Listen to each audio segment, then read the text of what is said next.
കോഴിക്കോട് നെഹദി മന്തി ഭയങ്കര ഫേമസ് ആണെന്നറിയാലോ. അപ്പോ നമ്മൾ അവിടെ പോയിട്ട് ഒരു പെരി പെരി അൽഫാം മന്തി ആക്കും. പിന്നെ മോക്ക് നോർമൽ മന്തിയുടെ ചിക്കനുമാണ് കേട്ടോ പറഞ്ഞത്. കാണുമ്പോൾ തന്നെ അറിയാം നല്ല ഫ്ലേവറാണ് ഇവിടുത്തെ. നമ്മൾ കൊറേ പ്രാവശ്യം കഴിച്ചിട്ടുണ്ട്, പക്ഷെ ആദ്യമായിട്ടാണ് കേട്ടോ നമ്മളിങ്ങനെ കുറച്ച് ഡീറ്റെയിൽ ആയിട്ട് വീഡിയോ കാണിക്കുന്നത്.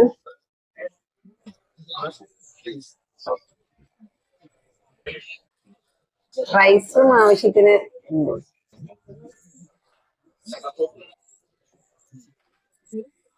പിന്നെ അതിന്റെ കൂടെയുള്ള സാധനങ്ങളൊക്കെ വന്നിട്ടുണ്ട്. മയനൈസ്, പിന്നെ തക്കാളിയുടെ ആ ഒരു ചട്നി ഇല്ലേ, ടൊമാറ്റോ ചട്നി. കുറച്ചുകൂടി വലിയ ചിക്കനാ. പ്ലേറ്റ് മാറ്റണോന്ന് ഞാൻ ആലോചിക്കണേ. ഇത് എനിക്കും ഇത് ഏട്ടനും ആക്കിയാലോ എന്ന് ആലോചിക്കുന്നുണ്ട്. കുഴപ്പമുണ്ടാ? എന്നൊരു കഷ്ണം എനിക്ക് തന്നാ മതി. നല്ല വലിപ്പുണ്ട്.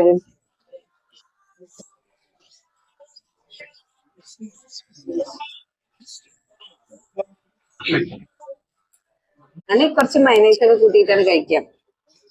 പക്ഷെ മോക്ക് ഞാൻ അങ്ങനെ കൊടുക്കാറില്ല. കാരണം ഇത് പലപ്പോഴും കുട്ടികൾക്കൊക്കെ കുട്ടികൾക്കും വലിയവർക്കൊക്കെ പ്രശ്നമാണല്ലോ, അതുകൊണ്ട് കൊടുക്കാറില്ല. പിന്നെ ഈ ടൊമാറ്റോ ചട്നിയും എനിക്ക് വലിയൊരു താല്പര്യമൊന്നുമില്ല, എന്നാലും നമുക്കിപ്പോ കുറച്ചെടുക്കാം,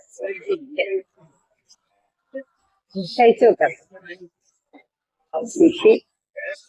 ചിക്കൻ പക്ഷേ കുറച്ച് ഡ്രൈ ആയിരിക്കുന്ന പോലുണ്ട്.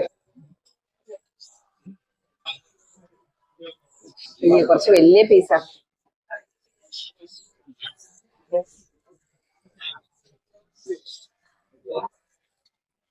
റൈസ് നല്ല ടേസ്റ്റില്ല. ചിക്കൻ കുറച്ച് ഹാർഡായിരിക്കുന്ന പോലെ തോന്നുന്നു.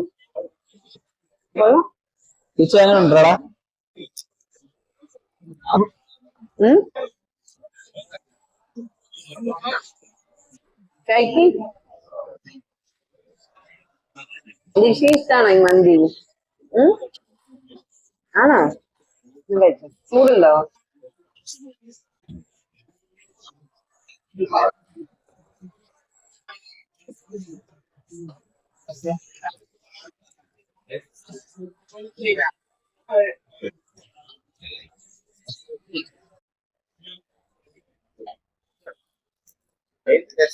നമ്മള് കാലിക്കറ്റ് ഉള്ളിലെ വിശേഷം നിങ്ങൾ കണ്ടല്ലോ. അപ്പൊ കാലിക്കറ്റിലെ ഫേമസ് ആയിട്ടുള്ള നല്ല ടേസ്റ്റി ആണ് എല്ലാവരും പറയുന്ന നെഹദി മന്തിയിലാണ്.